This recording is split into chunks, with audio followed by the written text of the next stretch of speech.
It's that flow, no, she my flow. It's that. Is war about to break out in the Horn of Africa? Will the West even notice? Around the time I was a Washington intern in the spring of 1989, I began hearing that the next war in the Middle East will be over water. These warnings continued fairly regularly throughout my years in graduate school and the early part of my professional career, but because there were 13 wars, not including various skirmishes, in the region in the intervening decades that had nothing to do with water scarcity, it became easy to dismiss the water war reports and op-eds that came across my desk. I have not heard much about the issue recently, with the exception of the hypothesis that drought in southern Syria was a contributing factor to the uprising-turned-civil war that began there in March 2011. Now an actual conflict over H2O may be boiling, but no one in Washington has put down Michael Wolff's book long enough to notice. Egypt, Sudan and Ethiopia may come to blows with the help of Turkey, Qatar and the United Arab Emirates over the Grand Ethiopian Renaissance Dam, GERD, project. This is a conflict that, if it actually comes to violence, is one that has long been in the making. In 1929, the Anglo-Egyptian Treaty gave Egypt the lion's share of Nile River water, about 50 billion cubic meters, whereas Sudan was allowed just 4 billion. The Egyptians were also granted the right to reject upstream construction projects. Post-colonial Egypt and an independent Sudan signed a new agreement in 1959 that increased both parties' share of the river's flow but maintained Egypt's overwhelming benefits. Other riparian states such as what is now Eritrea, Rwanda, Burundi, Tanzania, the Democratic Republic of Congo, Uganda and South Sudan had no say, either because they didn't yet exist or were not independent nations. Over the years the Egyptians haven't been terribly interested in altering the terms of the 1950s era agreement for one simple reason: the Nile is a matter of life or death. Egypt gets negligible rainfall, and as a result has always relied on the Nile to feed itself and provide for the country's economic well-being. The annual floodwaters made it possible to grow fruit, vegetables and cotton. These floods were life-giving but also dangerous. The annual deluge sometimes destroyed property and killed people. In 1956, the Egyptians began constructing the Aswan High Dam with proceeds from the nationalized Suez Canal and the help of the Soviet Union, which would control the floodwaters, ensure Egypt had adequate supplies of water during droughts, and provide hydroelectric power that would propel President Gamal Abdel Nasser's plans for industrialization. The Nile is so important that, setting aside terrorism and internal stability, Egypt's most significant security concerns lay largely to the south and are directly related to the unimpeded flow of the river's waters.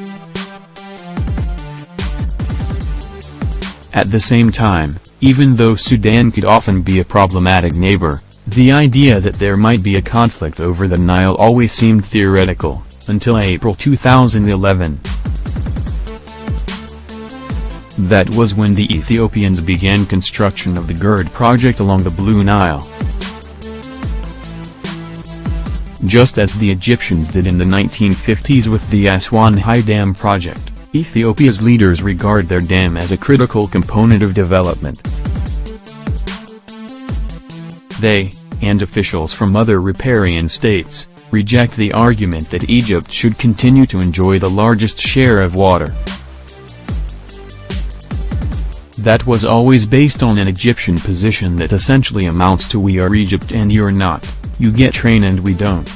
When GERD is completed, It will reduce Egypt's share of Nile water by 22 billion cubic meters per year, devastating Egyptian agriculture and hydroelectric production, according to the Egyptian Ministry of Irrigation and Water Resources.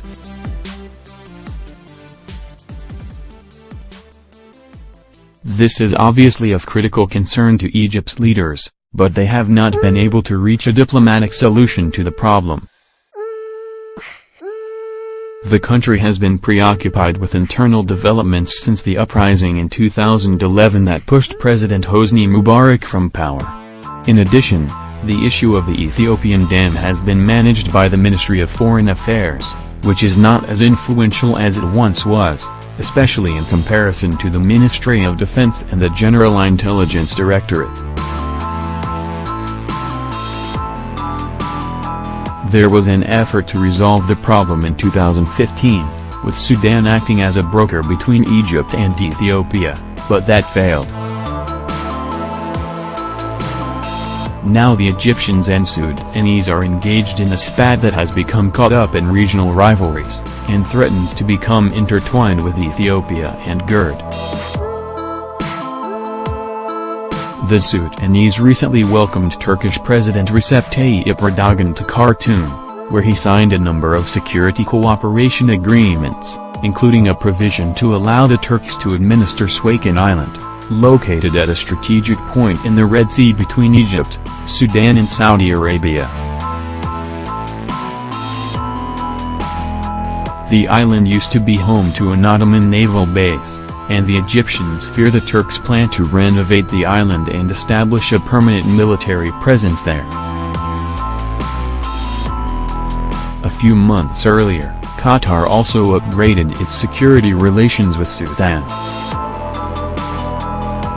This has not made the Egyptians very happy, given Turkish and Qatari support for the Muslim Brotherhood, which has exacerbated tension between Cairo and Khartoum over the Haleb and Shalatin disputed zones, which are located on the border between Egypt and Sudan but administered by the Egyptians.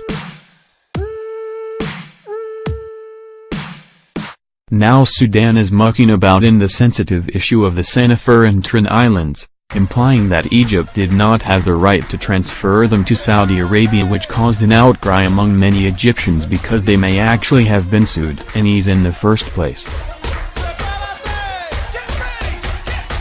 This is Sudanese trolling to malevolent ends.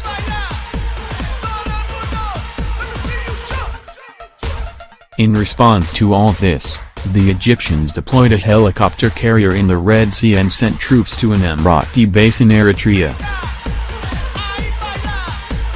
This in turn angered the Ethiopians.